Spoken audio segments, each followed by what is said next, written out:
eso pues ya tienen la base primordial, ¿cierto? Para poder trabajar acá en Colombia, cualquier tema de señalización. Allí están las indicaciones, diferentes indicaciones con las cuales pues, uno puede eh, estimar, ¿cierto? Cómo va a hacer la presentación de la información y cómo va a ser la presentación de la idea que se haya definido o de la idea de solución para poder señalizar un tramo de vía, una intersección o cualquier solicitud que se le haga o se nos haga como nosotros como ingenieros.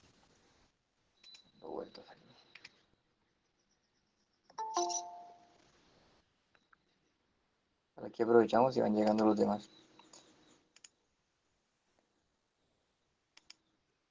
Profe, una pregunta, por favor. Sí, señor. El día miércoles es el parcial, ¿cierto? Sí. Entonces, ¿cómo sería la modalidad de ese parcial? ¿Lo va a hacer por la plataforma Moodle o va a enviar un correo? ¿O cómo se irá a hacer? Disculpe. Gracias. Pues debe ser por la plataforma. El perfil ya está actualizada y ahí ya podemos ingresar todos. Ujú. Entonces, pues en ese sentido no habría mayor problema porque es más fácil montar el cuestionario allá y que ustedes vayan haciendo la respectiva solución del examen. Listo, profe, muchas gracias. En el día de hoy, pues yo quiero confirmar eso, que la plataforma está activa porque inicialmente pues había sido un Eh, poquito lento. Entonces, Ingresar a ver, ingresar a ver cómo está. Le confirmo, pues.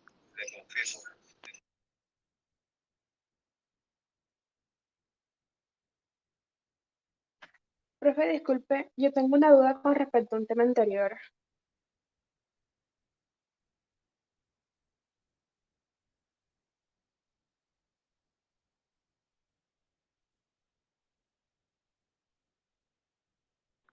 cuéntame, de aquí cuadrando. Es con respecto a la clasificación de vehículos. Yo encontré un decreto o artículo del 2004 del Ministerio de Transporte donde lo clasificaban con las letras R, B y S. Y vi la imagen que en su clase nos mostró usted, obviamente. Espérate, Em, es que no te estoy escuchando. ¿Me podrías repetir? basi- básicamente lo que me generaba duda es que en en el Profesor, artículo que encontré del Ministerio de Transporte comenzaban con una C. Perdón, usted comenzaba con una C.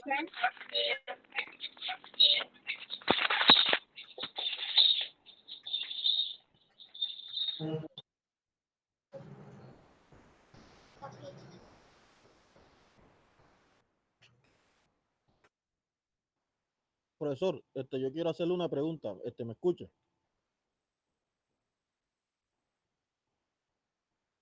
Profe, eh, en el de usted comenzaba con una C y en el artículo este comenzaba sin letra. Es la única Ujú. diferencia que encontré y no sabía cómo se maneja o si pongo la C o comienzo sin una letra y luego voy poniendo S, R o B. Ya, ahora sí te entiendo. Que no te escuchaba. Pues mira, de acuerdo a la norma, ¿cierto? Cuando uno entra a hacer la clasificación, ellos omiten la C, ¿cierto? Y en cuanto a la S y a la R, porque ellos hablan de semirremolque, cuando está directamente articulado al camión, por decirlo así, y se habla de R, que es remolque, cuando está totalmente tirado, o sea, está en la parte posterior del vehículo. No, Y eso eso sí que lo tú dices, entendí, profe. Lo que no sé es si omitir la C o no. Bueno, por norma no deberíamos escribir la C, ¿cierto? Porque ellos lo hacen en un lenguaje técnico de tal forma, hacen la descripción en un lenguaje técnico de tal forma, pues que se entiende que no colocar la C ya uno está hablando de un camión, ¿ya? Y entonces no es necesario, no es necesario colocar la C. Solo que nosotros desde el punto de vista académico, pues les seguimos diciendo a los estudiantes que los vehículos tipo camión normalmente tienen una descripción por, podría decirse que se manejaba históricamente, en la cual uno podría decir, existe un camión que es C3S3. Es C3, Profesor, señor. profe, quiero hacerle una pregunta con respecto a parcial por la plataforma. Yo nunca he hecho parcial por ahí.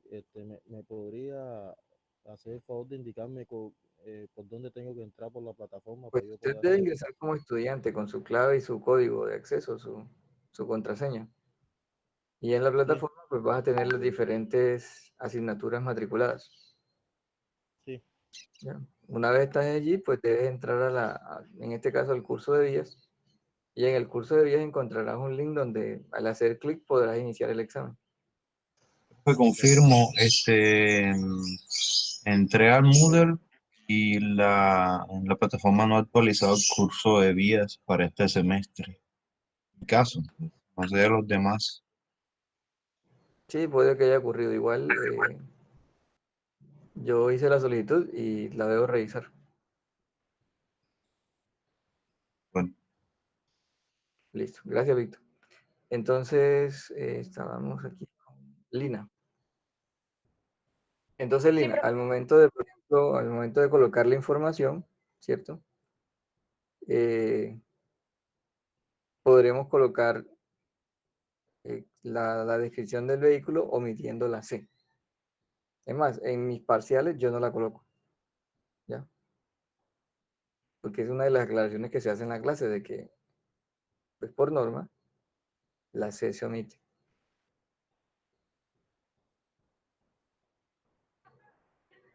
Ok, profe, muchas gracias. Bueno, listo. Recuerden que toda esa información es de manera de que, o en el sentido de que ya uno puede tener eh, los primeros pininos y estar amarrada a la norma para uno poder entregar un informe, ¿ya? Normalmente uno entrega el informe hablando de tipo C, camiones, y luego cuando los desglosa, pues los escribe de acuerdo a las tablas que le dice la norma. Igual esas tablas no cambian demasiado, pues los vehículos no han evolucionado tanto como para hacer cambios tan drásticos en esas tablas.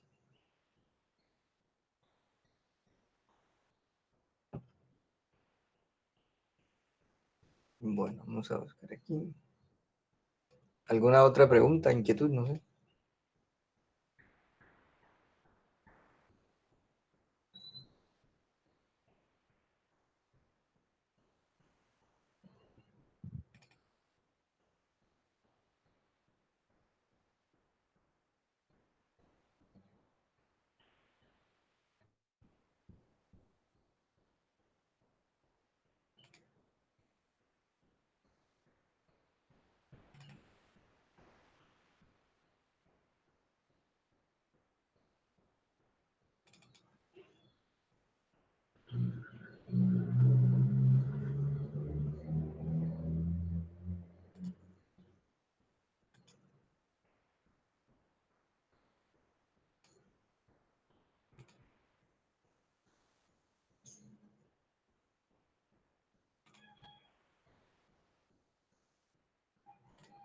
Estoy cargando.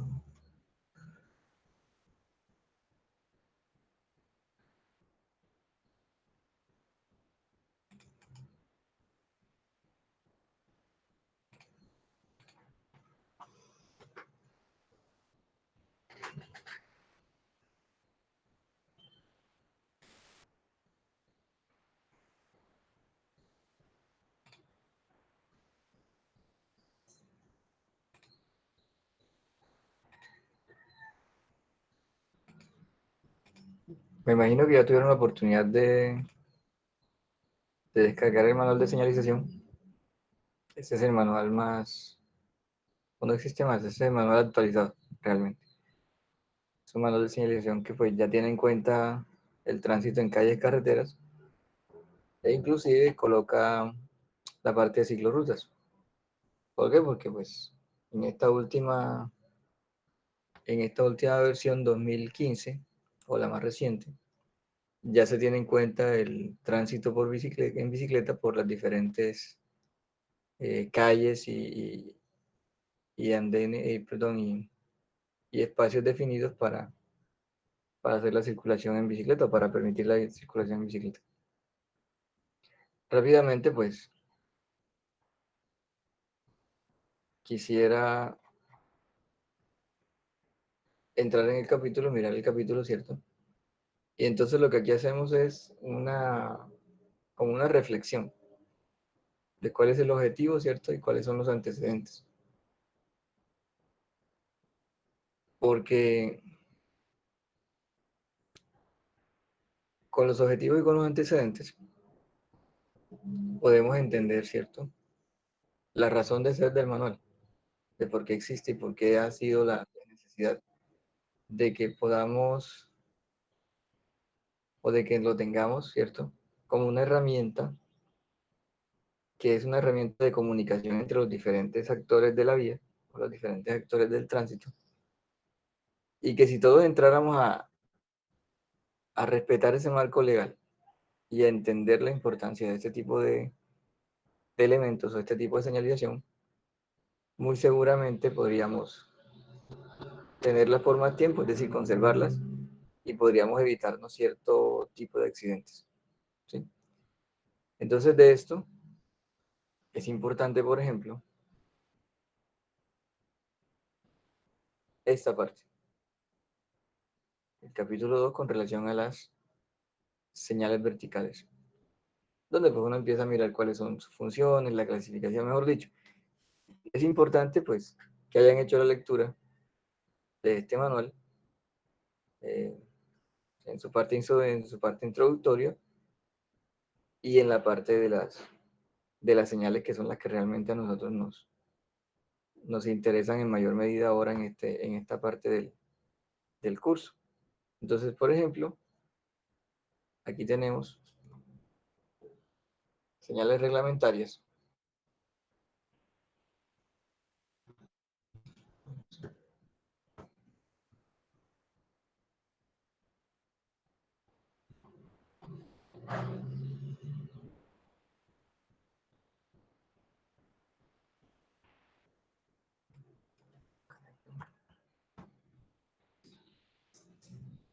Entonces, ¿qué voy a tener en cada una de ellas?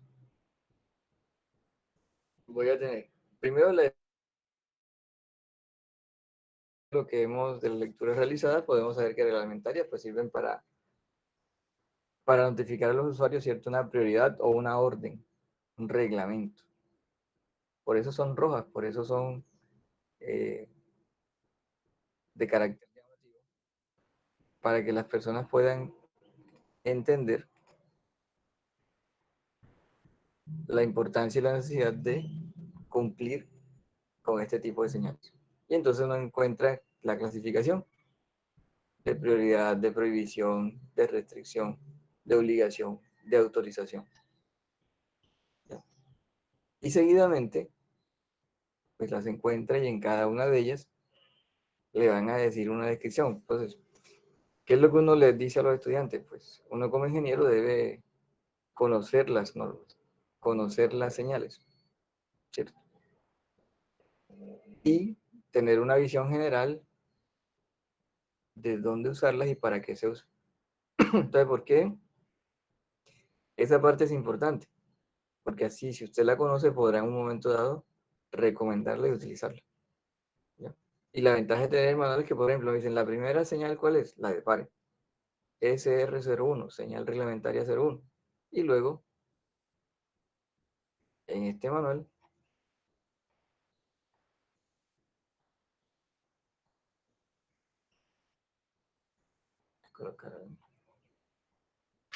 voy a avanzar hasta encontrar. Aquí está. La voy a encontrar. Me van a decir cuál es la descripción, para qué sirve, cómo se usa, ¿cierto? Y ya desde el punto de vista técnico, me dicen, dependiendo de la velocidad, de qué tamaño será. ¿Por qué esto? Porque pues hay un concepto que es el concepto de uniformidad, o un criterio de uniformidad. ¿Qué significa eso? Que todas las señales deben ser iguales en todos lados. Nosotros todavía encontramos señales que lastimosamente pues mandamos a hacer por allí en lugares que no son los autorizados y resulta que tienen dimensiones diferentes, colores diferentes, la retroreflexión es diferente y muchas veces se hace pues por el hecho de que se busca ahorrar dinero. Si uno está en un contrato de esos de señalización y tiene una interventoría como debe ser, este tipo de cosas no deberían suceder. Que las personas deberían tener mucho más cuidado con este tipo de, de acciones, puesto que su trabajo pues no va a ser bien visto. Ahora, uno desde el punto de vista ético, independiente de que la interventoría cometa un error y que se le pase por alto ciertas características de una señal, yo por ética propia, ¿cierto? No debería colocar una señal que no corresponde, o con las dimensiones o características o calidades que no corresponden. Entonces ahí estaríamos hablando de que es mejor, y siempre es mi mensaje, hacer las cosas bien hechas. De igual forma, pues aquí ahondando en el manual, o usted después de las señales reglamentarias va a encontrar las señales que son estas. Miren que ya son amarillas, son señales preventivas. ¿Para qué sirven? Pues para prevenir algún evento, algún peligro, algún hecho que esté sucediendo en la carretera, ¿cierto? O le dicen, por ahí viene una curva, la pendiente es alta. ¿Ya? De igual forma te van a dar las características, el dibujito, el monacho de cómo es, los colores, y seguidamente una a una serán descritas. Entonces uno con los planos en planta, pues uno más o menos, en el caso de las curvas, uno mira qué ángulo es el que tiene, y a partir de ese ángulo, pues coloca la señal. Dependiendo de la velocidad, pues vas a colocar a qué distancia la tienes que colocar. ¿Dónde coloca uno la señal de curva? Antes de llegar a la curva. ¿Cierto? Si usted lleva una curva circular, pues debe ser antes del PC o del PT, porque depende de en qué sentido estoy recorriendo la curva.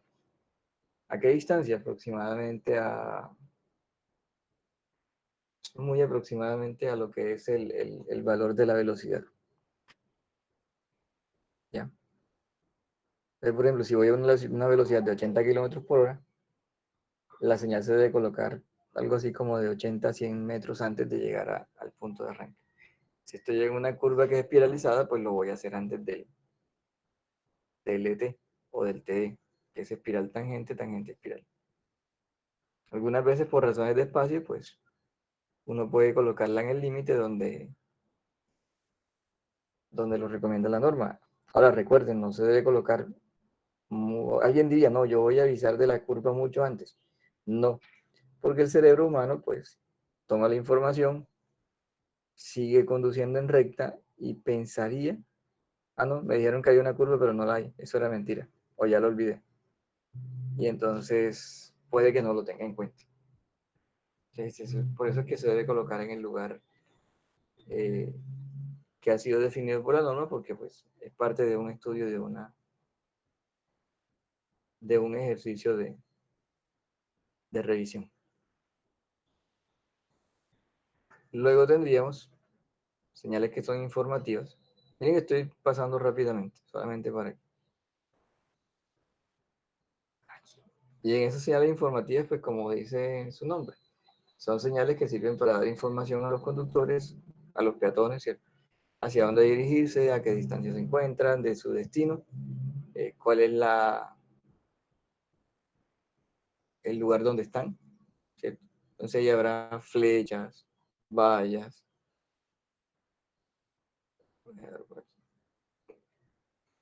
y toda una serie de...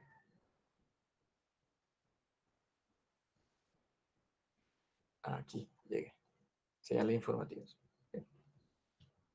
Toda una serie de informaciones que le van a permitir a los conductores pues apropiarse de la vía. Entonces, yo voy a saber cuáles son las rutas, cuáles son los servicios, cuáles son los lugares atractivos, todo eso son señales informativas.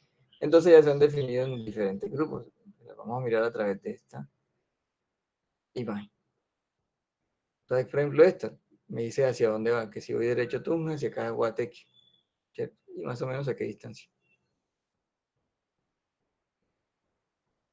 Entonces, son de fondo verde, letras blancas. Aquí está una que encontramos en el Bongo, cuando nos dicen que Los Palmitos está a 3 kilómetros, Corozal 11 y Sincelejo 22, viniendo del Bongo. Estas que son blancas son las que indican la identificación de la vía, para saber si es una ruta, si es una... ¿qué número de ruta? Si es una transversal, si es una...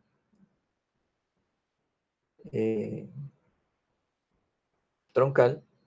Entonces, para eso tenemos en cuenta el PR, que es un poste de referencia. Antes eran de concreto, ahora son así metálicos. Entonces, ¿qué me dice? Este PR me dice que es 63. ¿Qué me indica? Estoy en el kilómetro 63 de ese tramo de vía. Luego me dicen, pero es que usted está en la ruta 25 y está en el tramo 09. Si me dicen que estoy en ruta 25, pues más impar, ya yo sé que estoy en una troncal. ¿Ya? Y entonces estos postes de referencia pues tienen una información que uno debe conocer. Hoy día la gente pues no lo hace puesto que maneja mucho los sistemas de posicionamiento, GPS. Y sencillamente sacan el celular, prenden, y encienden o abren la plataforma y les dice, tu destino está a 1, 2 horas, 15 minutos. ¿Ya? Pero esto en materia de organización, para arreglos, ¿cierto? Para poder hacer reparcheos, para saber qué hay, para accidentalidad y para informar. Uno puede, por la radio puede informarse, ¿no? En la ruta 25, tramo 09, en la altura del PR 63, un deslizamiento. Ya uno sabe dónde está. Hay otros que son azules, que son estos, que son servicios generales. Esos servicios generales como cuál, este que está aquí, restaurante, montallantas, eh, lugar de vacaciones. Hay un montón de servicios que pues los conductores en un momento dado pueden tener la necesidad de encontrar. Y finalmente encontramos estos, que son los de información turística. Entonces son de fondo como marrón, algo así, son color café. Y ahí encontraremos, por ejemplo, lugares interesantes desde el punto de vista turístico. Aquí cerquita. Aquí está. Entonces, aquí está una caverna, una cueva, ¿cierto? Por acá está arrecife coralino, zona de pesca, cascada.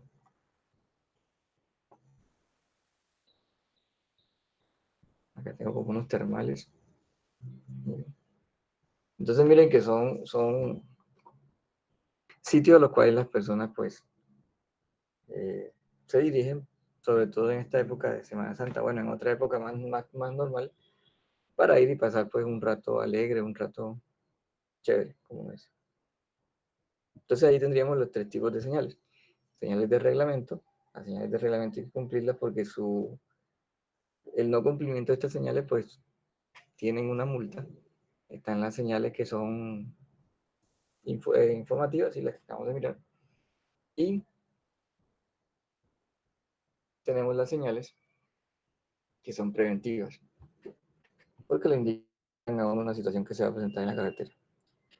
Hay unas señales que son señales muy importantes. Por acá.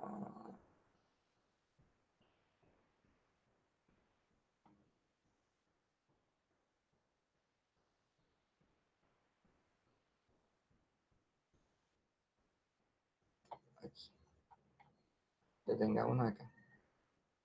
En el manual hay unas señales que son de piso. Esas señales, pues, son un apoyo a las señales verticales. Entonces, estas señales van demarcadas en los carriles o en las calzadas. Por ejemplo, esta señal, ¿cierto? Es una señal para estacionamiento de personas con discapacidad. Uno llega, por ejemplo, a un supermercado y encuentra que los espacios de parqueo vehicular que están más próximos o más cercanos a un ascensor están delimitados por este tipo de señales. ¿Para qué? Para pues, permitirle a las personas que tienen una discapacidad o algo como se debe llamar, que es una movilidad reducida, puedan fácilmente acceder y más rápido, ¿cierto? A ese ascensor. Entonces, este tipo de señales son señales de piso. Aquí encontramos también señales de prohibido parquear. Señales colocadas en el piso, puesto que no está permitido el parqueo de vehículos. Hay señales de velocidad, dependiendo del carril en el cual yo voy a encontrar. Puede que un carril sea de 50, otro carril sea de 70 kilómetros por hora, y estarían las demarcaciones colocadas en el piso. Miren que tienen una forma alargada. ¿Por qué alargada? Porque al momento de yo verlo en la visual, cuando yo me aproximo, yo no la veo desde arriba, yo la veo de frente. Entonces debe ser así alargada para que yo pueda verla más circular. ¿Ya? Esa es una de las razones por las cuales las señales son así alargadas. Y aquí pues podrán encontrar diferentes símbolos. Símbolos de pares, símbolos de espacio o velocidad,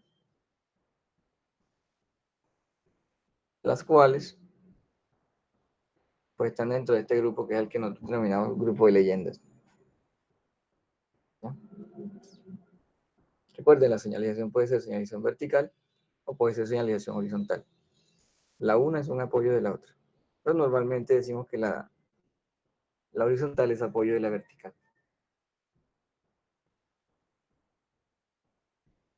Y finalmente,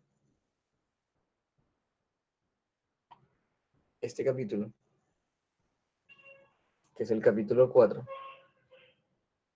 es el que pues utilizamos mucho nosotros como ingenieros civiles, porque son parte de la señalización y medidas de seguridad para obras en la vía. Aquí, pues, algunos hemos criticado de que debería ser para obras civiles, puesto que cuando decimos que obras en la vía, pensamos que si se está construyendo un edificio o una casa, no las necesitaríamos. Y realmente sí, porque las zonas aledañas donde vamos a llegar, las zonas de parqueo, las cintas de seguridad y todo lo que se utiliza son señalización de prevención o señalización para mantener la seguridad en la obra. Entonces, aquí, ¿qué vamos a encontrar? Curiosamente encontramos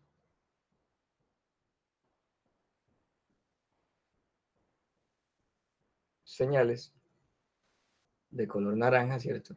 Conos que nos permiten aislar la zona de trabajo. Y con este aislamiento de la zona de trabajo le damos seguridad tanto al conductor o a los usuarios de la vía como a los trabajadores, porque ya estamos demarcando la zona donde ellos van a tener cierta seguridad y en la cual pues no deberían ingresar ni particulares ni vehículos, ni tampoco deberían salir los trabajadores de esta zona que está demarcada. Entonces, miren lo importante que es esta señalización. Esa señalización, voy a bajar aquí rápidamente.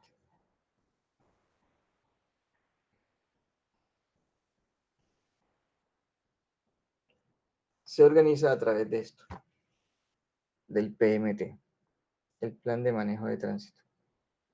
Entonces, ¿el PMT qué es? El PMT es un documento, el producto de un estudio que sirve para mitigar el impacto de una obra que se realiza en la vía pública o que implica la utilización de la vía pública.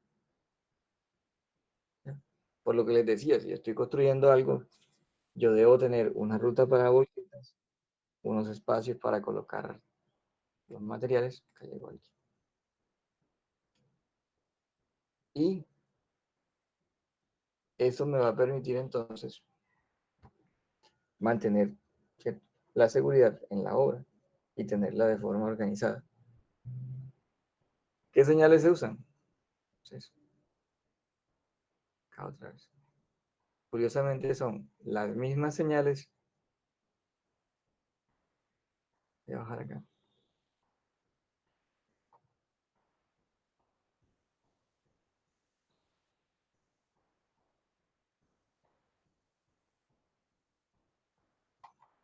Voy a seguir bajando.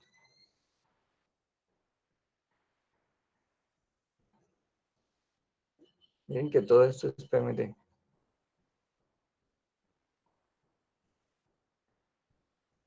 Aquí.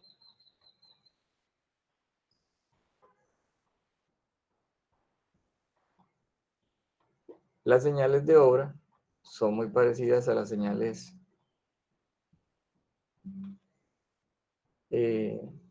preventivas.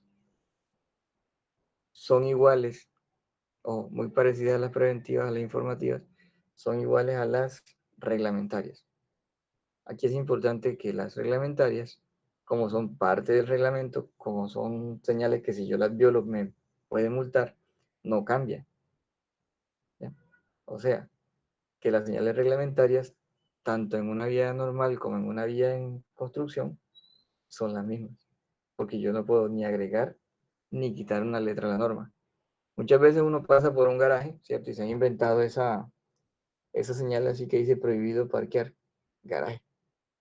Eso no existe. ¿Ya? Yo no puedo prohibirle a alguien que se parquee frente a un garaje. Existe un llamado, ¿cierto? Que debería ser un por favor no parquear. O sencillamente no parquear. Pero prohibido parquear porque hay un garaje, eso no existe. Y se ha vuelto común entre nosotros. Entonces miren que aquí tengo señales que son señales reglamentarias, que independiente que estén en obras, construcción de obras civiles, ¿cierto? No cambian porque son parte de la norma. Violar esta regla me permite o me hace acreedor a una multa. Pero miren lo que ocurre con las señales preventivas. En las señales preventivas, sí cambia el color. Se cambia el fondo amarillo por un fondo naranja.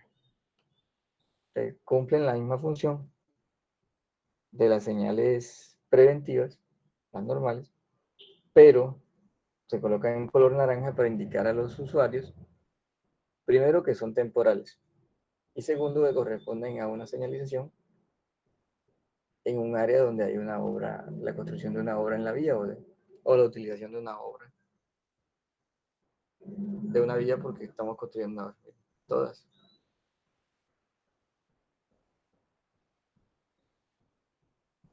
Aquí están. Son las mismas señales preventivas, pero color naranja.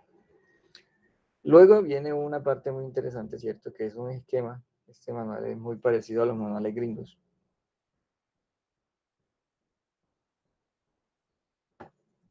En los manuales gringos se da un ejemplo, se dan muchos ejemplos, y tienen comisiones permanentes en las cuales si usted tiene una situación particular que no puede encajar en ninguna de las que le manejan, le colocan en el manual, usted puede llamar o puede consultar y ellos le darán la respuesta. Y son claros, le dicen, estos son los diferentes modelos, puedes tener en tu caso particular una mezcla de estos modelos, ¿cierto? Y si no la tienes, aquí tienes un teléfono, una dirección para que hagas la consulta. Entonces, miren, por ejemplo, aquí le dicen, aquí hay un área de trabajo, ¿cierto? Que va a estar en una calzada o en un carril. ¿Qué se hace? Se colocan los conos, ¿ya? Se coloca la señalización, ¿cierto?, de la restricción. ¿Cuáles son las restricciones? 20 toneladas, que la altura sea de 4,50 y que el ancho sea de 3,20. Y antes se coloca una señal de obreros en la vía, miren. Esa es una señal que indica que pues hay unos trabajos y hay unas personas que están trabajando allá adelante.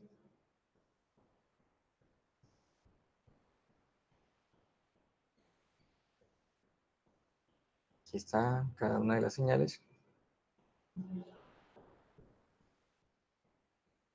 O trabajos en la vía. Y por acá en la 570, vamos a ver. Es como las películas, el tiempo en televisión es costoso.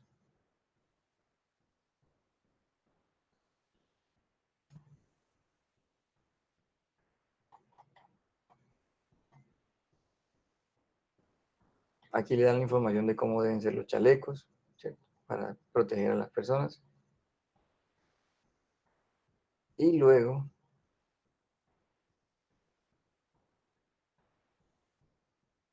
acá, 577, no estaba tan perdido. Aquí me van a dar esquemas típicos. Entonces, ¿qué pasa? Si yo tengo una obra que está por fuera de la calzada, pues seguramente las condicionantes o las condiciones de seguridad van a ser menores. ¿Ya? Solamente pues se agravarían cuando yo tengo que entrar o salir, ¿cierto? Con una volqueta para hacer un movimiento de tierra, no sé, para sacar materiales de excavación o para llegar o llevar materiales para rellenos. Entonces, cuando estoy fuera, ¿cierto? No estoy haciendo ningún movimiento en la calzada, sencillamente habrá una señal a cierta distancia que ya están definidas en el manual, de acuerdo a la velocidad de operación, donde le podré mostrar a los conductores que hay trabajos en la vía. ¿Eso para qué le sirve a las personas? Hombre, para que las personas se percaten de que existe una situación particular en materia de trabajo en la vía. Y puedes que una persona mucho más cuidadosa baje la velocidad.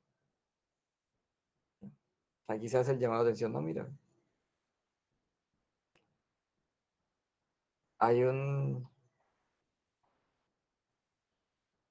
esa señal cuando yo estoy haciendo alguna actividad de detonación. ¿Ya? Entonces se debe señalizar todo.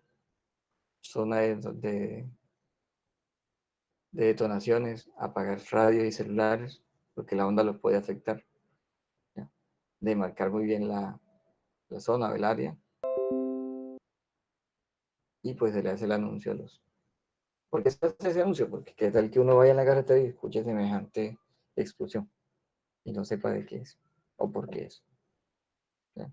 Algunas veces cuando tenemos rocas allá en la montaña, zonas de terreno montañoso, pues además de que se hace la detonación, se paraliza el tránsito, porque puede que en la montaña esté una roca que pues, está corriendo riesgo de que se caiga y vaya a generar un accidente o un siniestro. Y lo que se hace es cerrar la vía, traer la cuadrilla de explosivos y hacer la detonación. Seguidamente el material que cae sobre la carretera pues debe ser retirado. Todo lo Una demás, pregunta, señor. profe, por ejemplo, en estos terrenos escarpados, allá, por ejemplo, en los límites entre Ecuador y Colombia, esas carreteras dentro de la montaña, como se hacen esas detonaciones, y vamos a ver que a un lado hay una carretera, ¿cómo se manejaría eso, ese caso, para que no hayan afectados, muertos, las cosas? Pues eso, aquí en Colombia estamos en pañales. O sea, aquí es complicado porque nosotros tenemos muchos problemas de falta de información. Pero hace unos años tuve la oportunidad de estar en un seminario que se llamaba Riesgos por deslizamiento. Era un seminario internacional. Y presentaban casos de ciudades, bueno, de países como Japón, ¿cierto? O países europeos que tienen totalmente controlados. O sea, hay uno que construye una infraestructura en la carretera solo para este tipo de eventualidades. O algunos, por ejemplo, tienen zonas donde vamos a mirarlo aquí, les muestro. Es algo que uno miraba y uno decía, bueno, estamos como lejos de este tipo de soluciones, pero bueno.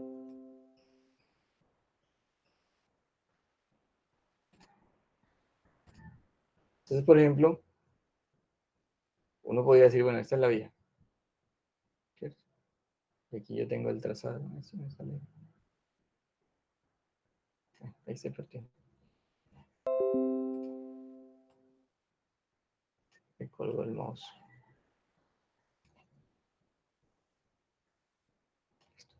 Y por acá pues yo tengo digamos que tengo las curvas de nivel que me indican que esta es la zona más alta. Estoy violando la regla que las curvas de nivel deben ser cerradas. Listo. Entonces, ¿qué significa eso? Que puede que por aquí tenga algo, ¿cierto? Que es un elemento peligroso. Yo podría, pues, detonar. Hay que mirar si se puede hacer detonaciones, porque puede que si hago una explosión aquí sea peor. Entonces hay países, por ejemplo, que lo que han hecho es que construyen aquí en la zona donde va a caer, le colocan un techo, ¿cierto? En esto. Construyen un túnel. ¿Qué pasa? Que cuando la roca va cayendo, si esto va a caer por aquí, sencillamente golpea aquí, pum, pum, y sale. Ya tienen una estructura solamente para, para contener ese material y que pase por encima de la vía y no hacer como aquí en Colombia, que no, otra vez la carretera ya no, deslizamientos, otra vez. Y si hay un deslizamiento, cerrar la vía. ¿Ya? N días mientras retiramos los escombros. ¿Ya?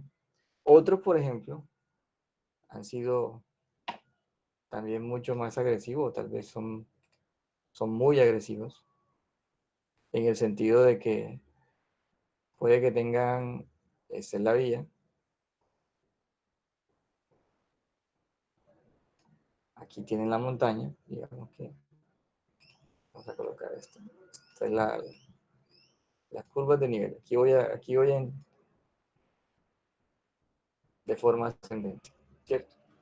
Y entonces, ¿qué hacen? Sencillamente ellos le dan solución elevando la vía. Entonces colocan aquí unos pilares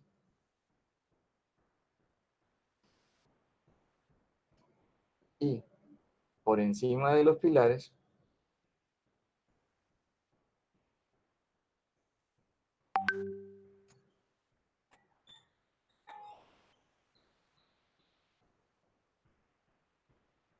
colocan la vía. De tal forma que si existe algún deslizamiento, alguna caída de material, este material se va a ir por debajo de este viaducto. ¿Ya? Entonces le han dado solución de tal forma que, bueno, y aquí le colocan unos protectores especiales a cada una de esos pilares o columnas. ¿Ya? Entonces uno encuentra soluciones de países que ya pues han avanzado demasiado y que se han dado cuenta que en materia de economía mantener una vía cerrada pues cuesta demasiado. ¿Ya? Y que eso ocurra muchas veces al año y que ocurra regularmente, eso hace que cueste demasiado. ¿Ya? Profe, O sea, y tiene razón, estamos en pañales aquí en Colombia porque, por ejemplo, una vez que fui allá a Medellín, fue como hace unos 4 meses, estaba haciendo unas diligencias, eh, un deslizamiento, llovió muy fuerte, nos tocó cruzar mejor dicho, por un tramito de vía ultra pequeño. Y si no cruzamos lo más rápido posible, se nos viene la arena encima. O sea, prácticamente tuviese yo una mejor calidad de vida. Ah, horrible, profe. sí, o sea, es que es una situación real. Y Hoy eso día, por genera ejemplo, demasiados costos, genera trancón en el tránsito, genera demasiados costos para las empresas que transportan petróleo, gasolina, mercancías, todo. claro, hoy día, por ejemplo, muchas personas, ¿cierto? Y varios amigos, han optado por irse a Medellín por la ruta alterna. ¿Cuál es la ruta alterna? Irse por acá, por la costa, hasta Arbolete, ¿cierto? Van a Apartadó y por ahí se van y salen al puente nuevo, al túnel que hicieron frente a la Universidad Nacional. Y se van por toda la zona plana y se evitan este engorroso viaje por la montaña, bordear la montaña. ¿Por qué? Porque, pues, como ustedes dicen, uno, en las oportunidades que ha tenido, uno va y da miedo, o sea, se pierde la calzada y hay pasos que son más angostos, hay precipicios que son, no sé, se ven como que faltos de tratamiento, en cualquier momento uno se va. Y por acá, pues, es un poquito más largo, pero es más seguro y más agradable, porque va por una carretera, una pendiente Sí, mucho más. lógico, pero es muy seguro y agradable, pero esa tierra es muy porosa y llueve y es muy proveniente a deslizamientos. Una vez me fui, se cayó toda la calzada y además con la situación social, política, con estos grupos a margen de la ley, no sé si me iría por ahí. ¿Qué opinaría usted, profesor? Ah, bueno, esa es otra historia. Bueno, entonces para finalizar, ¿cierto? Aquí pueden mirar página 580. Están los esquemas típicos, entonces aquí tengo obra en la berma, miren que ya me voy metiendo en la carretera. Ya, ya tengo mucha más señalización porque ya no solamente estoy afuera, al lado, sino que estoy dentro de la,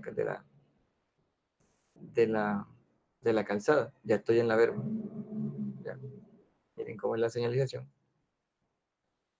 Ya puedo entonces ir entrando y tengo obra en la berma de corta duración. Se colocan unos atenuadores de impacto. Eso es como un resorte.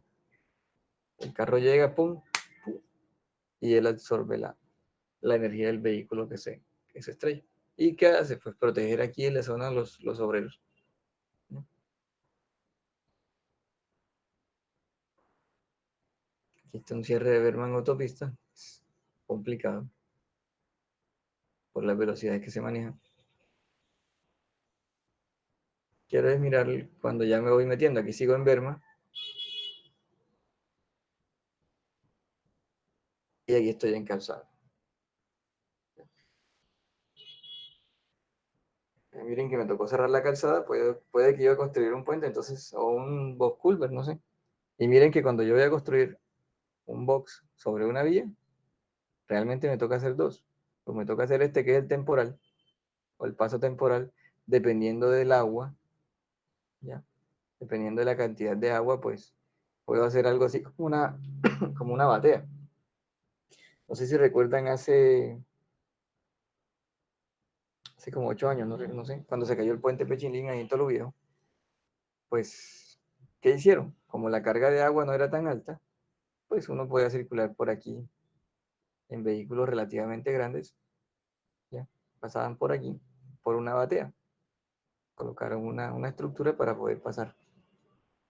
Y otros, pues pasábamos los vehículos por aquí por un puente militar, un puente metálico monocarril, mientras se hacía la construcción, que fue una emergencia, porque quedó incomunicadas las dos zonas de este puente. Cuando después del Viso, después del puente de Gambote, en la ruta a Cartagena, había también problemas de mezcla de aguas.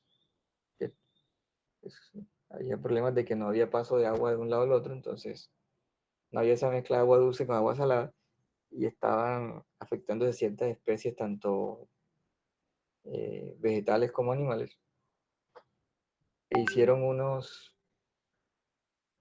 como unos bosculver, unos canales de comunicación, y se hizo esta actividad.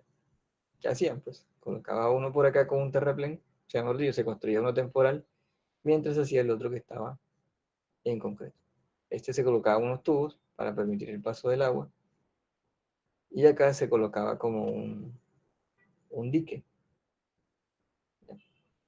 y se hacían las perforaciones, pues todos los pilotes eran preexcavados. Es ver eso, pues uno se da cuenta lo importante que es la señalización y la importancia de la ingeniería. Aquí pues encontrarán diferentes formas de señalización. Esta es cuando yo tengo un desvío, una vía cerrada y este el cortocircuito y le toca a usted irse hacia otro lado.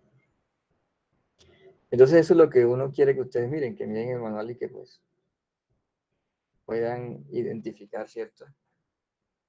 A partir de la filosofía y los objetivos, ¿cuál es la razón de ser de este manual? No sé si tienen alguna pregunta. Pues quería, independiente de que lo haya dejado para que ustedes lo leyeran, pues quería pues, hacer alguna observación.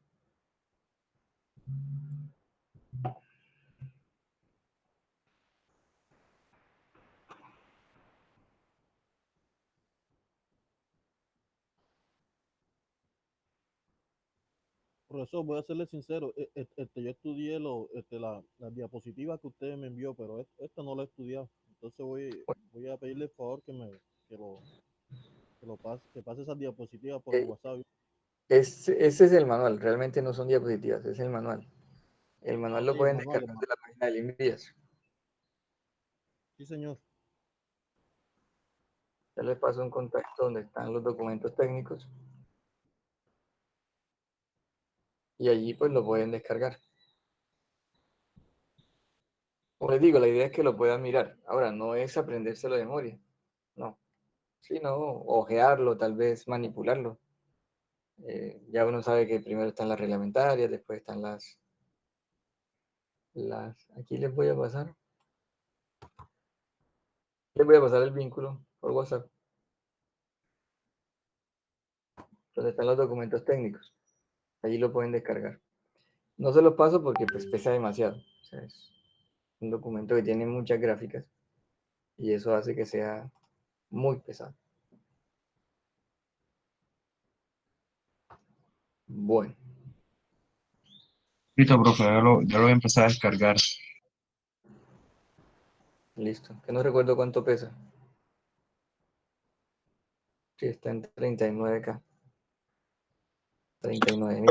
Pero yo lo acabé de descargar y no demoró ni medio minuto. Ya, No, este es es- uno que tiene 888 páginas. sí, es ese.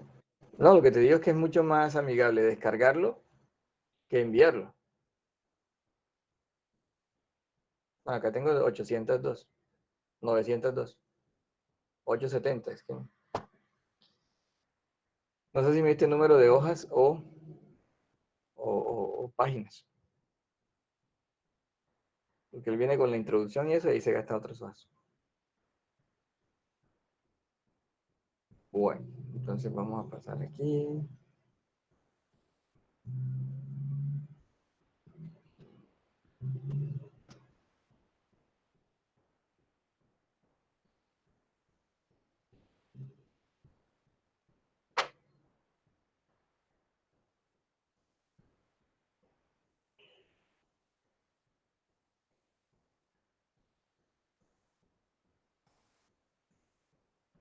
Ahí.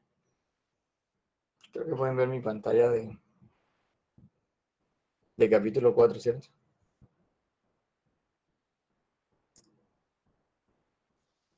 Sí, profe. Bueno, entonces miren, ya vamos entrando en materia, ¿cierto? Los primeros 3 capítulos eran capítulos introductorios, bastante teóricos, pero no por eso, no por ello menos importantes. Yo pienso que son los más importantes porque pues, son los que manejan la parte filosófica del ejercicio del tránsito de lo que estamos mirando. Porque los capítulos iniciales pues le ayudan a uno a entender la filosofía de las cosas y el por qué.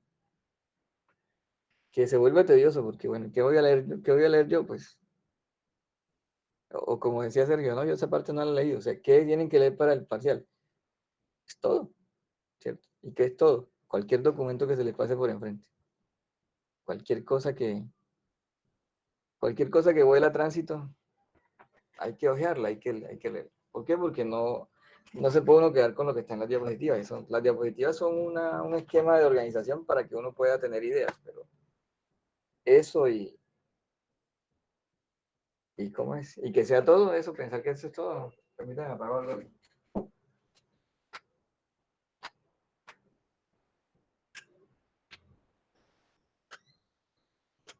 Cuando arrancamos a las 6, las luces están oscuras y ahora sobran las luces. Entonces,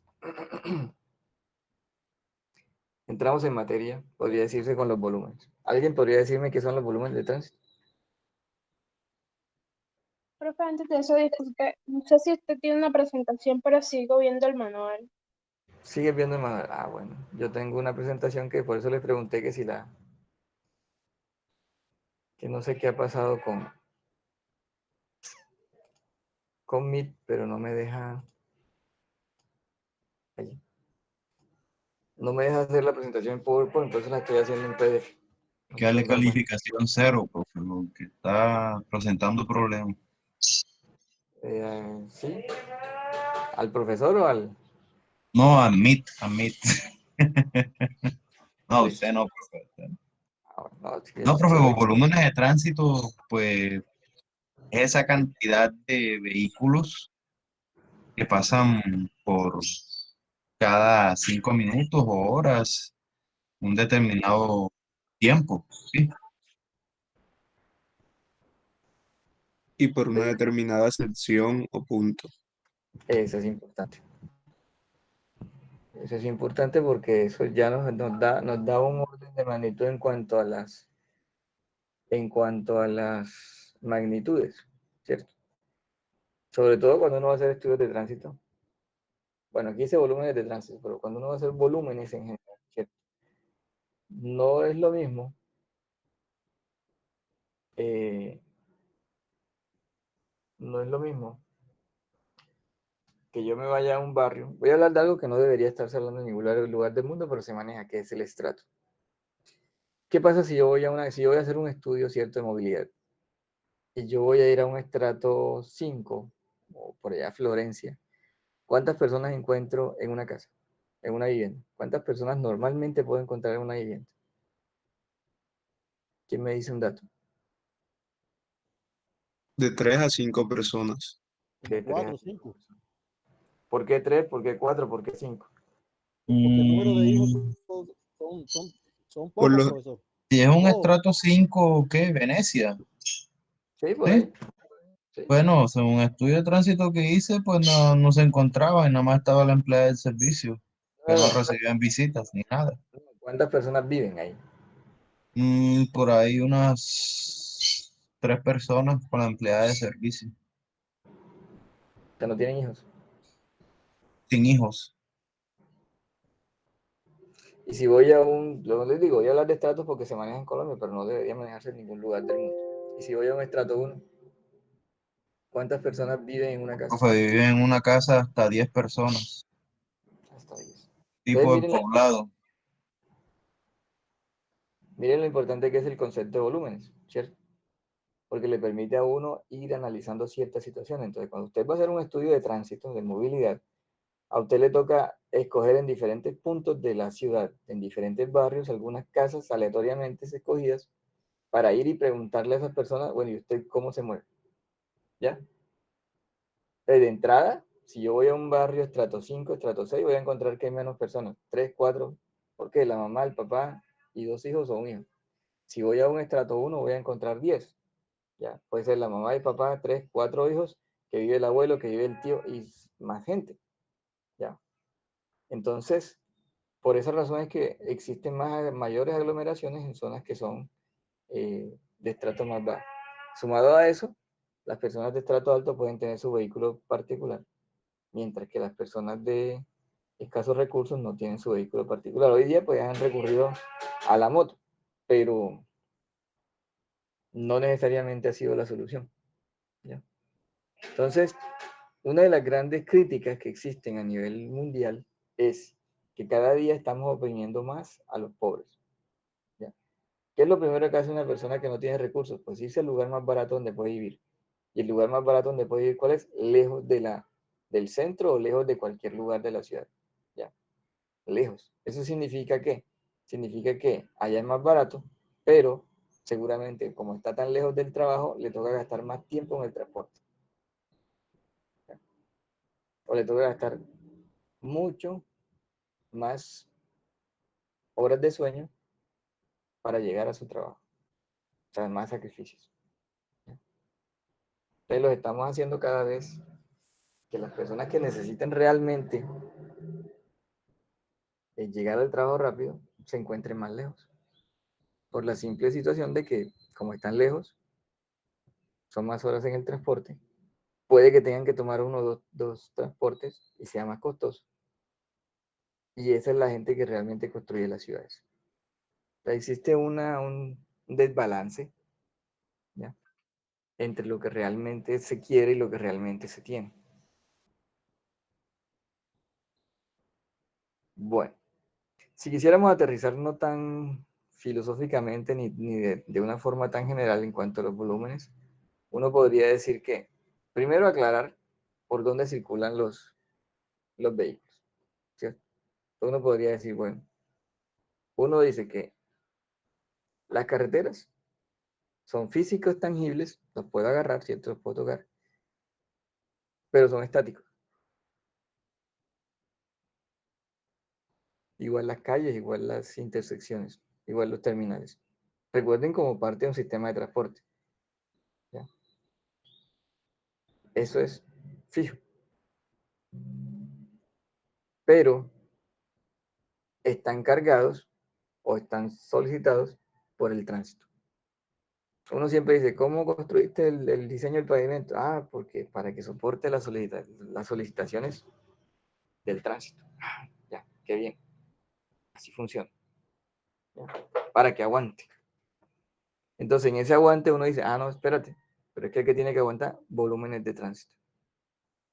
Pero a diferencia de aquella característica, los volúmenes de tránsito son eh, cambiantes. Ahora, ¿cuándo cambian? Cambian en el espacio, ¿cierto? Cambian espacialmente y cambian temporalmente. Entonces, ¿por qué son espaciales? Porque ocupan un lugar. Un vehículo en una carretera ocupa un espacio de esa carretera. ¿Por qué son temporales? Porque consumen tiempo y porque además tienen variaciones en el tiempo. ¿Ya? Yo puedo salir ahora mismo al frente de mi casa y encuentro que la calle está vacía. Si me quiero quedar ahí, yo salgo en 5 minutos y encuentro que alguien pasó. Entonces, cambian en el tiempo y ocupan un espacio. Esas características, pues, que además se deben al hecho de que se debe dar la movilidad. O sea, yo puedo salir y mirar que enfrente de mi casa está un carro parqueado. ¿Está cumpliendo la función de esa vía? No. A menos que yo tenga una franja en la cual dice que se puede parquear. De resto, lo que estoy es colocando un vehículo estático en donde debería tener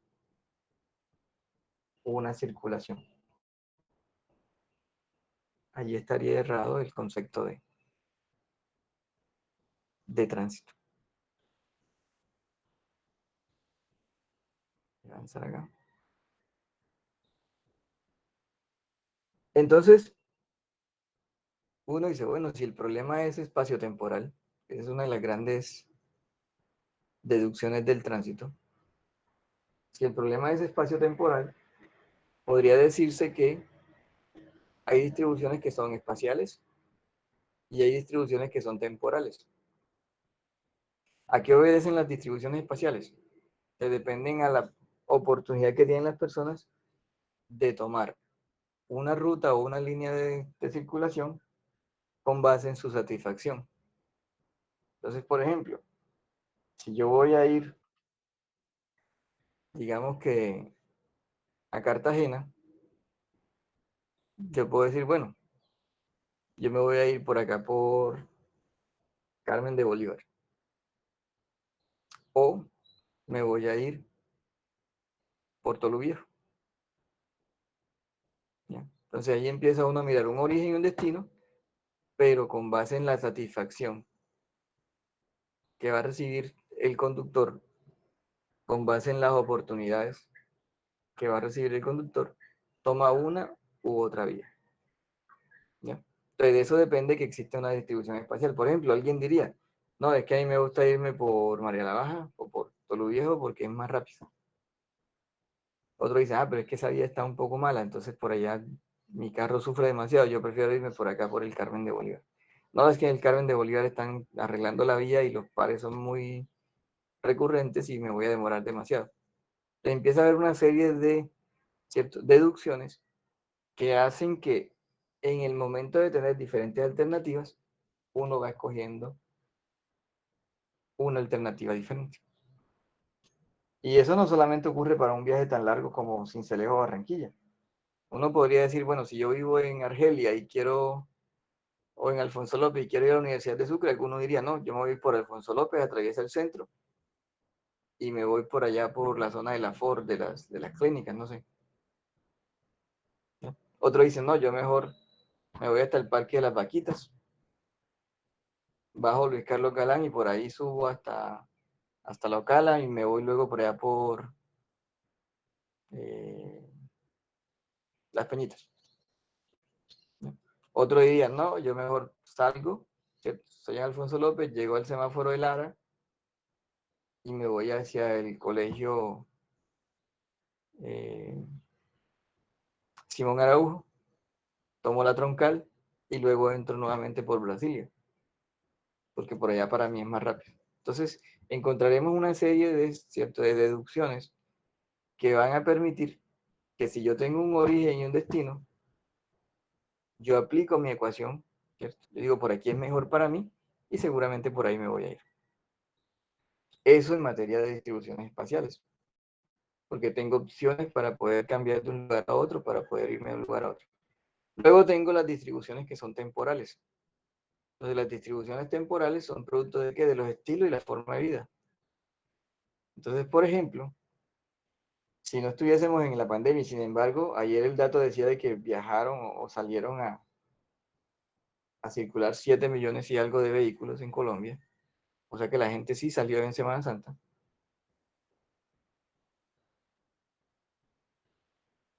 Uno encuentra que esa distribución en materia de eh, tiempo se puede dar de tal forma que se den acumulaciones, ¿cierto? O aumentos de tránsito debido a un evento. ¿Cuál fue el evento que sucedió? Semana Santa.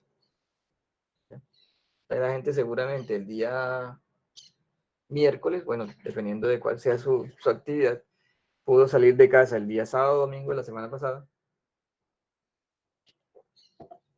o el día miércoles o jueves, ya de la Semana Santa, y muy seguramente su operación retorno la realizó el día domingo.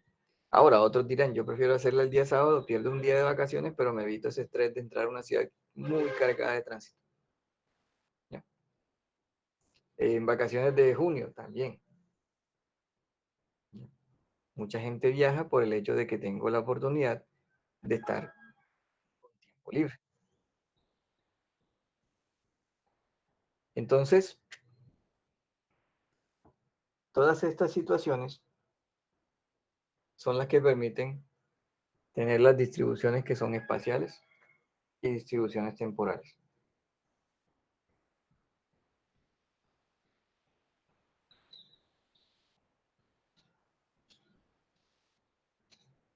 ¿Alguna pregunta hasta allí?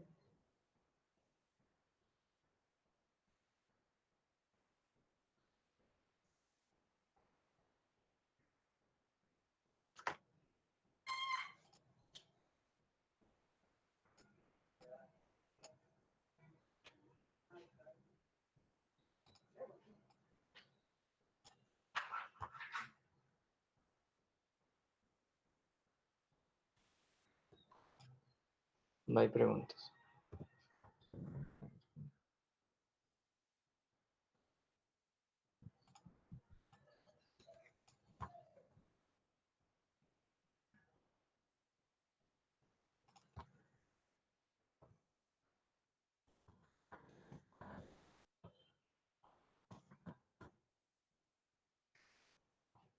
sigamos entonces por acá.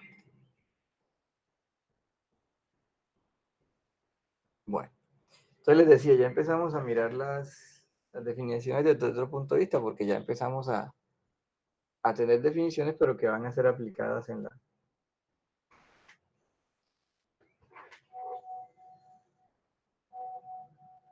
en la clase de... Aquí está. Entonces, primeras definiciones. Volumen, ¿cierto? Entonces uno dice, bueno, yo voy a hacer un conteo, se llama foro, y allí voy a tener el volumen, que es tal vez lo que nos decía Víctor y nos decía el otro compañero, que es la cantidad de vehículos que pasan por una sección dada, ¿cierto? Mezclando las dos definiciones, en un espacio de tiempo definido. Luego podría tener tasa de flujo. Y cualquiera diría, bueno, ¿por qué tasa de flujo es diferente a volumen? Que alguien llegó. ¿Cómo así que tasa de flujo y volumen son iguales? Tasa de flujo es caudal en hidráulica. Luego tengo demanda. ¿Qué es demanda? Y uno escucha, ¿no? Sí, oferta y demanda. Ah, sí. Y finalmente escuchamos la palabra capacidad. ¿Cuál es la capacidad?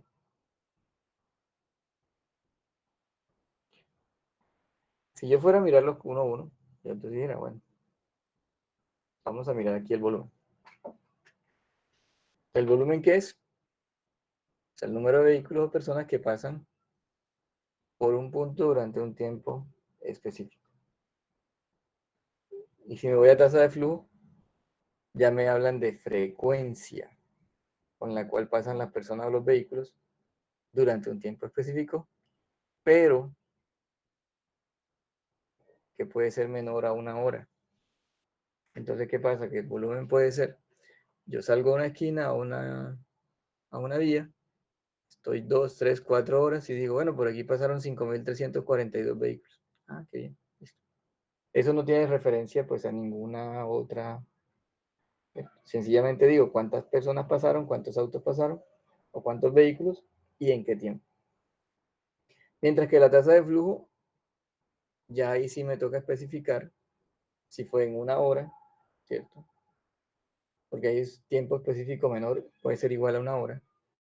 O quiero saber cuál es la frecuencia de paso de esos vehículos. Entonces yo llego, hago el conteo, yo puedo decir, que por aquí pasan 1.200 vehículos por hora. ¿Ya? O 1.200 vehículos en 15 minutos, lo que estimo que, o lo que me permite estimar que pueden ser 4.800 vehículos por hora. Y ya yo empiezo a dar unos órdenes de magnitud, ¿ya? Diferentes al volumen, porque ya estoy hablando de una tasa de flujo. Con relación a la demanda, entonces, en la demanda que voy a tener, el número de vehículos, ¿cierto?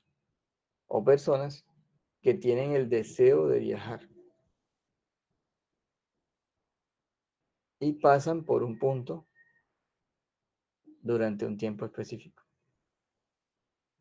Entonces, la demanda, ¿qué son o quiénes son? Son todos aquellos que desean viajar. ¿Ya? La demanda es toda aquella gente, todas aquellas personas que quieren comprar. Cuando la demanda es alta y la oferta es pequeña, ¿qué ocurre? Los productos aumentan de precio. Cuando la oferta es alta y la demanda es baja o controlada, los productos bajan de precio. Y eso lo ve uno, por ejemplo, en las cosas del mercado. Hace unos días, por ejemplo, eh, escaseaba el aguacate, por decir algo. ¿Cuánto vale un aguacate? 5.000 pesos. ¿Por qué? Porque estaba la oferta, era baja, pero la demanda era alta. Ayer, antes de ayer, hace unos días, un aguacate, ¿cuánto costaba? 1.500 pesos. ¿Por qué? Porque la oferta es alta y la demanda, pues, es baja o controlada. ¿ya? Entonces, de allí que uno pensara, bueno, si yo veo un fenómeno de congestión, ¿qué significa el fenómeno de congestión? Significa que los vehículos no están avanzando a una velocidad que sea ideal para ellos. O hay vehículos que están atrancados, o hay vehículos que van más lentos de lo que ellos quisieran ir. Entonces, ¿qué significa eso? Que si hay congestión, la demanda es mayor, ¿cierto? Que el volumen que puede pasar o que la capacidad que tiene la vía. Entonces, cuando uno va en una vía y resulta que se genera el fenómeno de congestión, uno allí dice, bueno, como esto es un problema que es espacio-temporal desde el punto de vista de eh, espacial, yo sencillamente no voy a tomar esta vía y me salgo de esa vía y me voy para otra. ¿Ya? Recuerden que les decíamos, o les decía, yo puedo tener una distribución espacial y una distribución temporal. La distribución espacial, ¿de qué depende? De lo que las personas quieren. Pero las personas no quieren ir en una vía donde voy lento, lento, lento, lento. No, las personas, si van allí, ¿qué hacen? Se salen. Porque lo primero que voy a decir es, no, aquí yo voy a perder el tiempo y no voy a llegar. Y busco una ruta que sea alterna. Entonces, esas distribuciones espaciales van cambiando momento a momento porque son o están amarradas a lo que la gente quiere.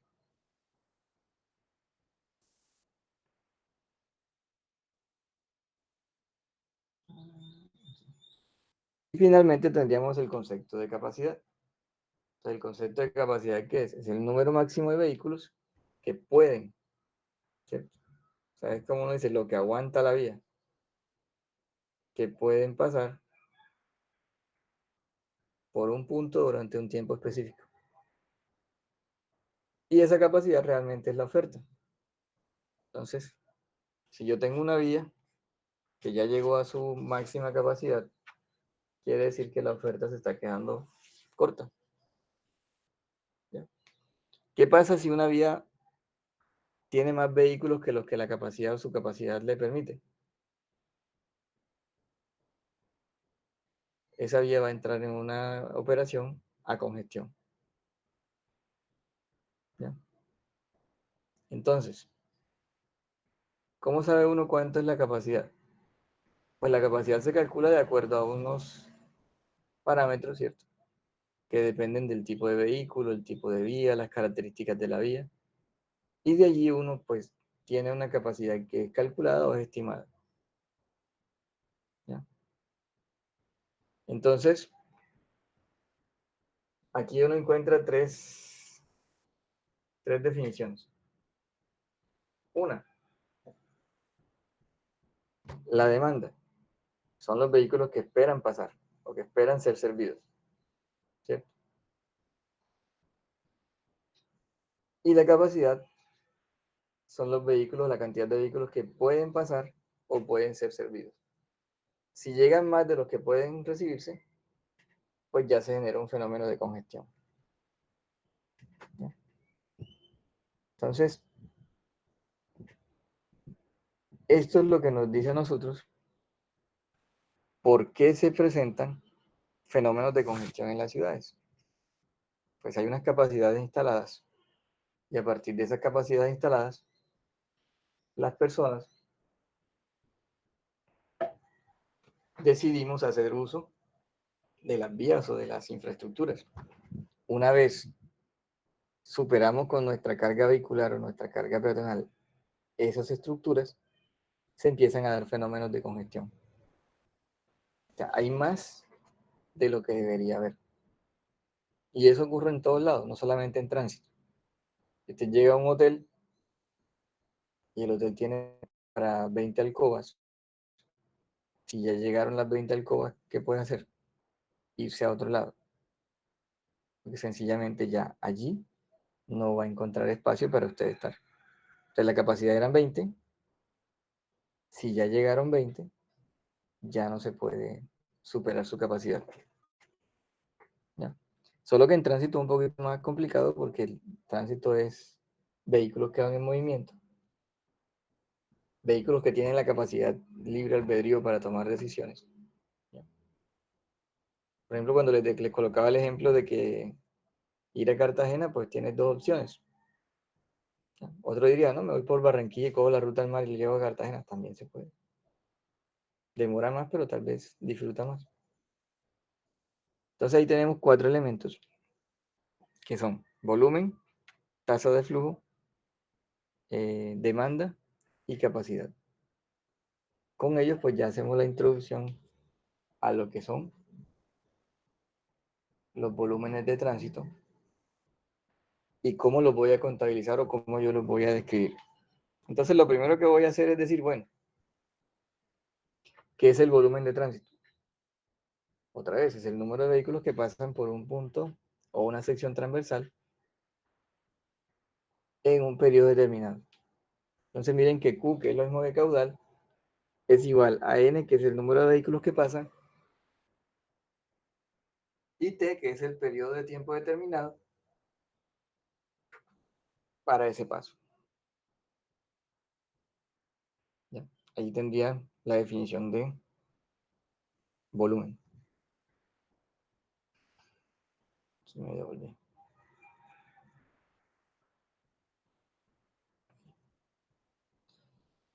Esos volúmenes, como nosotros decíamos que eran unos tiempos, esos volúmenes podrían calcularse en un año. Yo podría decir, no, vamos a contabilizar todos los vehículos que pasan desde el 1 de enero hasta el 31 de diciembre. Y ahí tendríamos el tránsito anual. Podríamos contabilizar un mes y sería tránsito mensual. Podríamos contabilizar una semana y sería tránsito semanal. Tal vez contabilizar diariamente un día sería tránsito diario. Si lo hacemos en una hora sería tránsito horario. Y si lo hacemos en un periodo inferior a una hora, podría ser sencillamente un Q, ¿cierto? Un volumen. Ese volumen pues estaría muy parecido a la tasa de flujo. ¿Por qué se marcan así? Porque cuando queremos hacer ejercicios de tránsito, lo ideal sería que pudiésemos tener tránsitos anuales. Pero se imaginarán lo engorroso que es poder contar con un sistema o tener personas que nos cuenten a diario durante todo un año. ¿Eso quién lo hace? Pues lo hacen en las estaciones de peaje, donde pues tienen un software que puede identificar los vehículos y sabe cuántos pasan a diario y en qué momento, porque ya está todo sistematizado. Hasta con los pagos pueden saber cuántos pasan. Solo que con los pagos no pueden saber cuántas motos pasan, porque no pagan peaje. Y entonces yo debo sacar algo que se llaman promedio, ¿ya? Que son los volúmenes de tránsito promedio diarios. Yo podría sacar a partir de algo que se llama el TPD, ¿cierto? Que es el tránsito promedio diario, que es el número total de vehículos que pasan por una sección en un periodo dado, que puede ser igual o menor a un año, pero debe ser mayor a un día. Entonces, ¿qué es el TPD? El tránsito promedio diario es el número de vehículos que pasan dividido entre un periodo, ¿cierto? Que va desde un día hasta un año. De allí que yo pueda tener tránsitos promedios definidos o amarrados, ¿cierto? A estos volúmenes que yo tenía. Entonces, si yo tengo tránsito anual, yo podría dividir ese tránsito anual entre 365 días y podría obtener el tránsito promedio diario anual.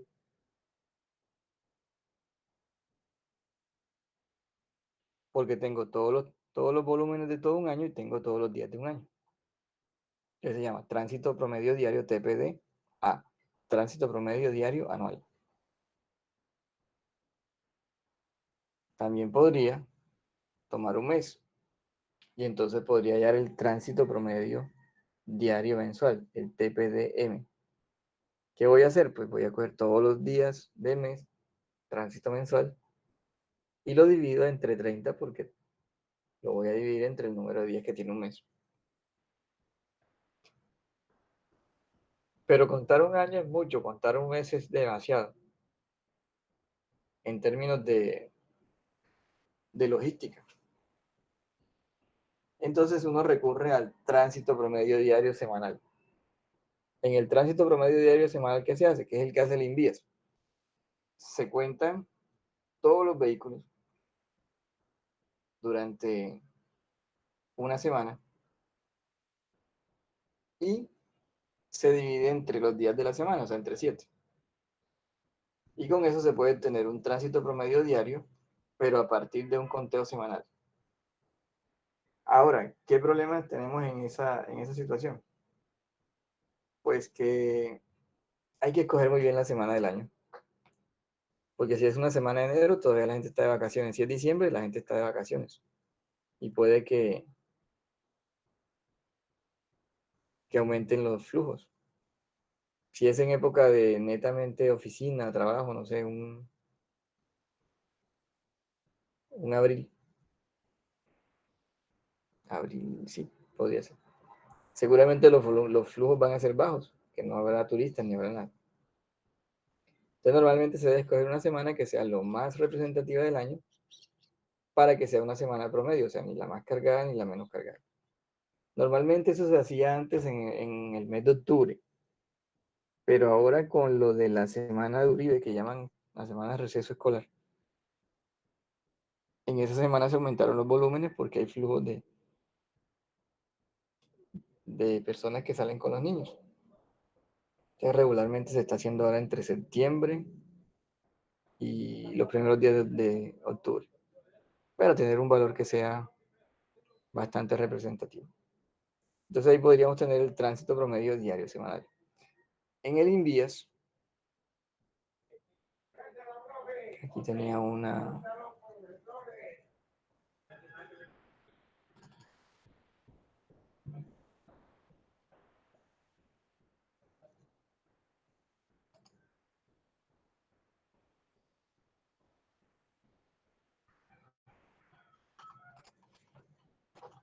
Permítame, ya lo busco.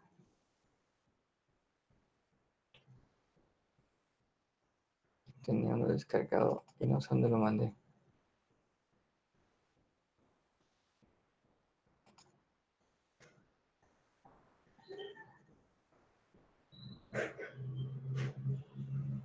Vamos a abrirlo otra vez.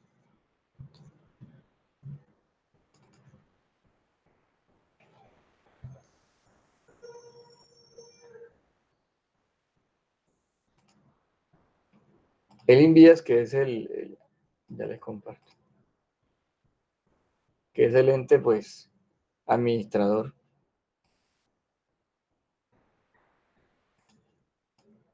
Nos entrega esta información.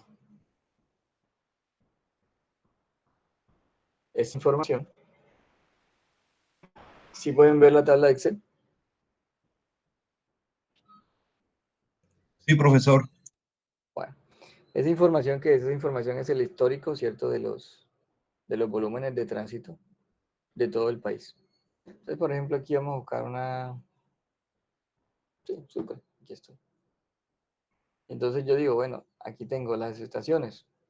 Tengo San Pues Cincelejo, Tolú Viejo El Toro, Tolú Viejo San Onofre, Cincelejo Corozal. Tomemos esta de Cincelejo Corozal.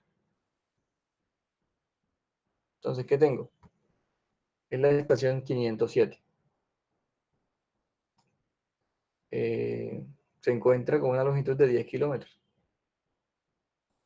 Y a partir de los conteos, en 1900, voy a ampliar. En 1997 tenía 7.556 vehículos. O sea, se contabilizaron eso en una semana. ¿Cómo fue la distribución? Aquí está. 76% autos, 6% buses, 18% camiones. Y uno pues podría mirar la evolución que ha tenido.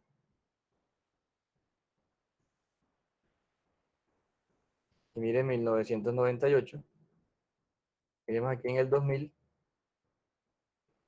bajó, ¿cierto? Y uno, bueno, ¿y por qué bajó? Entonces uno recuerda, en el año 2000, año 2001, teníamos problemas de que en Sucre cerraban la frontera en las noches.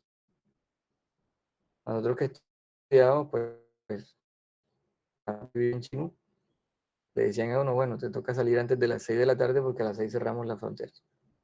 Había un problema por allá en los Montes de María con el orden público y cerraban todo el departamento. Algo ilógico, pero bueno. Lo de las águilas negras y esa Entonces uno, época. no recuerdo quiénes volaban por ahí. Pero entonces, ¿qué pasa? Le tocaba a uno tener el carnet y había un vehículo, pues llevaba transportaba estudiantes y ese vehículo pues lo dejaban pasar. ¿Ya? Entonces, imagínense, pues, claro, el flujo baja. Entonces uno aquí encuentra, mira, 7.500, 7.700, 7.700, 7.172 en el 2000. ¿Qué pasó? Cerraron las vías. ¿Ya? Luego, pues empieza una recuperación. Por acá encontramos en el 2003, miren que hay 2.167. ¿Por qué hay 2.167? Puede que no se hayan contado los 7 días, no se pudieron contar por cualquier problema. ¿Qué pasa? Como esto es un sistema lineal, él sencillamente lo que encuentra como conteo lo divide entre 7. ¿Ya? O sea, este es un dato atípico, este dato no sirve.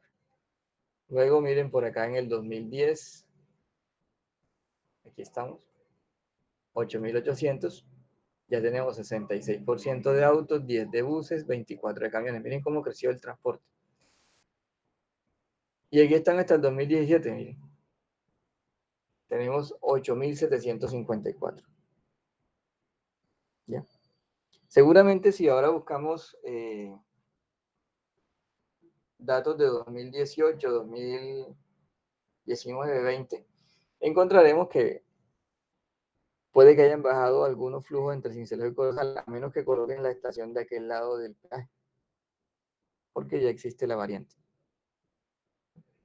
Entonces, cuando uno tiene este tipo de datos, uno tiene que ser muy cuidadoso, ¿cierto? Mirar la historia, mirar cualquier cantidad de variables, porque puede que uno tome una decisión errada. ¿Ya? Entonces, estos tránsitos promedios diarios son los que calcula el INVIAS o los que determina el INVIAS normalmente, ¿ya? Y me sirven para hacer proyecciones. ¿Cuáles son las proyecciones? Estas. ¿Ya?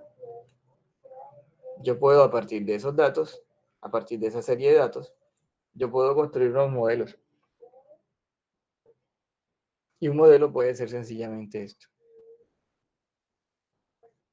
¿Ya? Un modelo en el cual yo puedo decir, bueno, aquí se ajusta a un modelo lineal, se ajusta a un modelo logarítmico, se ajusta a un modelo exponencial. Y como la idea es tener la bolita de cristal para no saber qué va a ocurrir más allá, uno puede hacer proyecciones. Por ejemplo, aquí estoy en 2015, 2017, y la idea es que yo pudiera hacer proyecciones a 2027, 2030, 2040.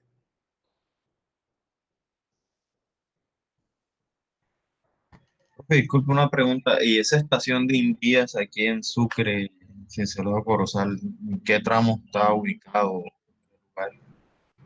A ver, por favor. Normalmente la colocaban por allá por donde estaba el club ese que está ahí a la derecha. ¿Cómo se llama? El club de Cruz Cincelejo. Club Sincero. No sé sinceramente cuál club sea, pero Uno que está allá en la carretera bien, allá en la mitad. No recuerdo el nombre ahora.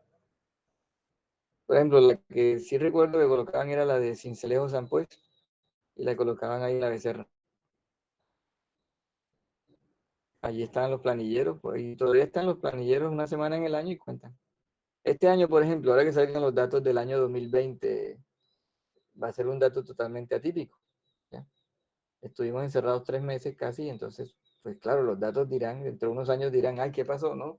Fue el año de la pandemia. Fue el año de la pandemia. Entonces, muy seguramente los datos de transporte de buses va a ser muy bajo, los datos de transporte de camiones va a ser muy alto, comparado con los datos de transporte en vehículos automóviles. ¿Ya? Y va a ser un dato totalmente atípico. ¿Ya? Porque marcan lo que es la historia de una región. Entonces, aquí uno encuentra la información de todas las estaciones. Algunas estaciones han sido abandonadas, como esta de Corozal Betulia, Betulia sin Galeras. Miren que ya, como uno dice groseramente, ya eso no le gastan plata. ¿Cuáles han crecido? Coveñas Sabaneta, que es un lugar turístico, apareció esa en el 2010 y ha mantenido el conteo, aunque fuese poquito, miren, 230, 270, 290, 215. ¿Ya? ¿Por qué? Porque es de interés para las personas, porque ahí se pavimentó la vía. Necesitan saber y justificar si fue una buena decisión. Algunas entraron y salieron, como la de Majagualachi, miren, llegó en el año 2010 y luego no se hicieron conteos. ¿Por qué? Porque fue donde hicieron las vías estas de los terraplenes, que luego fallaron y fueron vías que desaparecieron en algunos tramos. Entonces miren que hay muchas explicaciones y muchas cosas que uno puede encontrar en con esta información.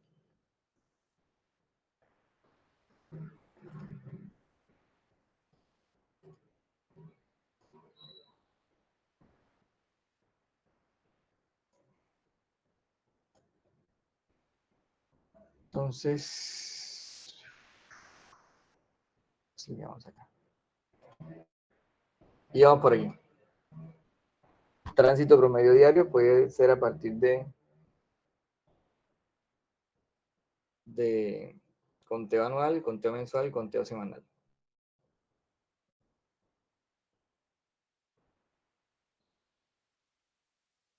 Entonces, esos volúmenes de tránsito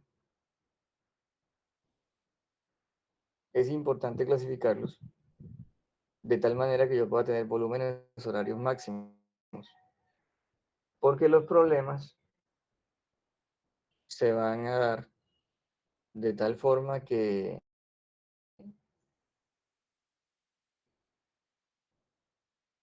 una hora es suficiente para que un problema se haga. Entonces dice, bueno, es importante conocer cuál es la variación o cómo es la variabilidad de los volúmenes de tránsito. Pero uno dice, bueno, listo. ¿Qué tal si sabemos cuál es el volumen horario máximo o el volumen horario de máxima demanda? Para conocer, por ejemplo, el volumen horario máximo anual, lo que hacemos es que tomamos las 8.760 horas del año y nos organizamos de mayor a menor. Si hacemos eso, ya les comparto.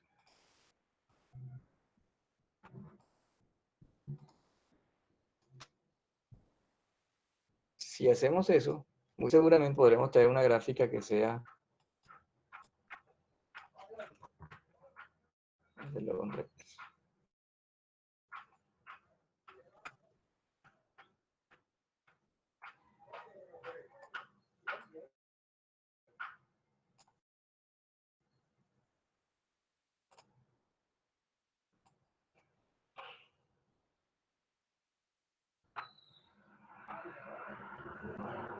desde un valor primera hora,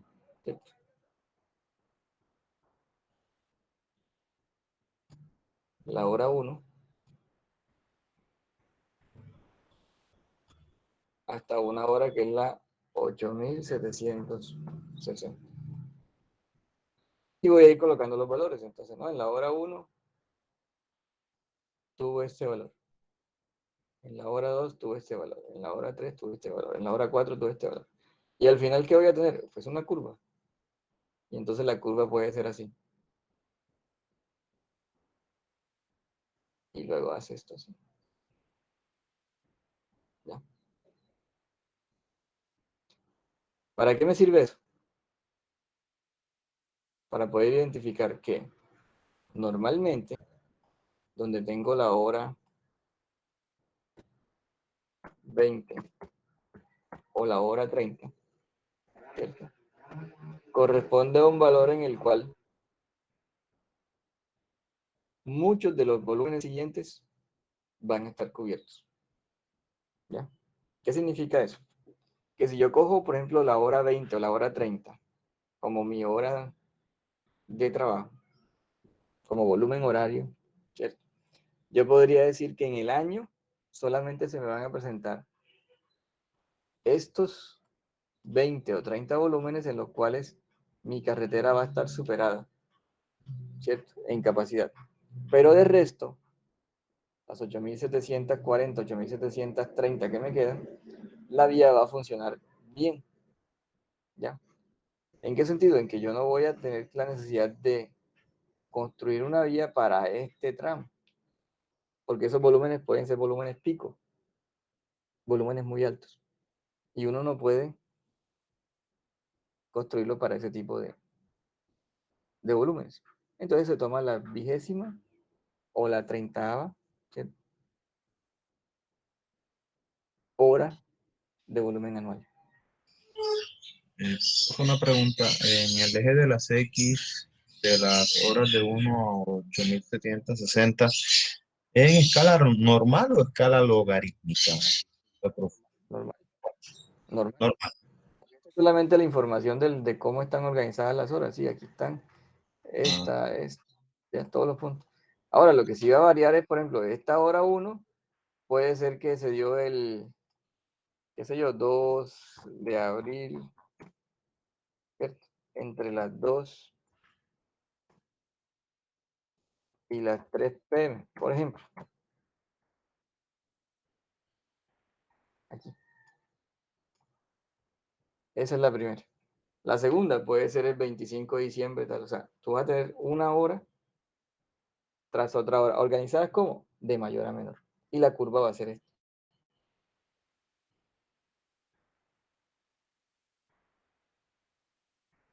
¿Ya? Entonces, ¿por qué la idea?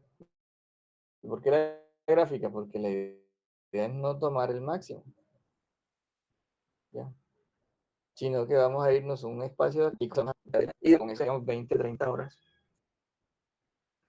al año en las cuales no nos funcionaría la vía.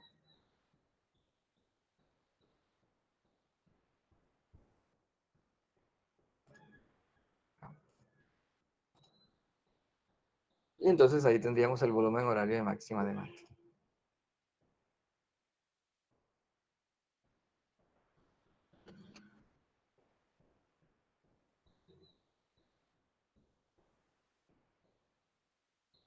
Esto es lo que les decía, ¿ya? El volumen horario, décimo, vigésimo, trigésimo. ¿Qué significa? Que solamente está excedido por 9, 19 o 29 volúmenes horarios, ¿ya? También se dice que es la decimoava, veinteava o treintaava hora de máximo volumen durante un año. Y finalmente, llegamos al volumen horario del proyecto. Entonces, ¿cuál es ese volumen? Es el volumen que se escoge, ¿cierto? ¿Para qué? Para que con base en esos volúmenes se puedan determinar las diferentes características geométricas de la vía.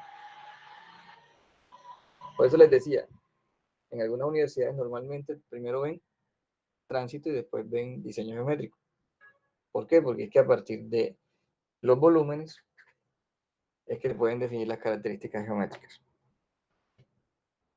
¿Bien? Entonces uno dice, bueno, hay un proyecto de volumen horario, ¿cierto?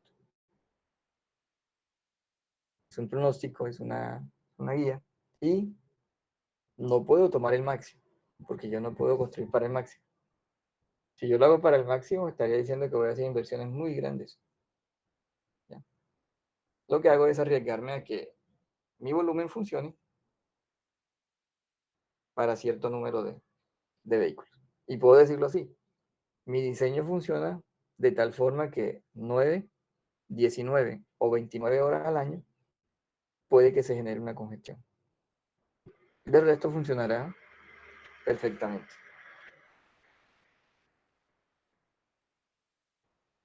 Y lo utilizamos para diferentes cosas, que es lo que vamos a mirar en la clase, en la próxima clase, ¿cierto? Lo utilizamos para planeación, lo utilizamos para proyectar o proyecto, lo utilizamos para aplicar ingeniería de tránsito y lo aplicamos para seguridad. Cuanto menos vehículos haya en una vía, pues posiblemente esa vía sea más segura. ¿Alguna pregunta? Profe, con respecto al parcial, solamente entraría el tema 1 y 2. Y el 3, El 3 también. 1, claro, señalización. Toda la parte teórica que hemos hablado. 1, 2 y 3. Listo, profe. Profe, una pregunta. ¿Me escucha? Sí, claro. Profe, parciales por la plataforma. Sí debe ser por la plataforma. Profe, ya sus cursos están actualizados ya en la plataforma. A mí me parece igual como Eh, no me parece actualizado, me parece lo mismo del semestre pasado. Se parece, bueno. Yo igual hice la solicitud, voy a mirar hoy cómo soluciono eso. Bueno, listo, profe. Bueno, sí, sí. Entonces dejamos allí. Yo les comento cómo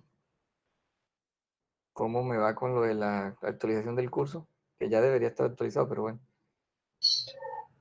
Profe, disculpe, ¿nos puede pasar esta diapositiva al grupo, por favor? Sí, claro. Bueno, muchas gracias, profe. Bueno, Gracias, profe. listo. Gracias, Se cuidan. Con gusto. Chao, profe.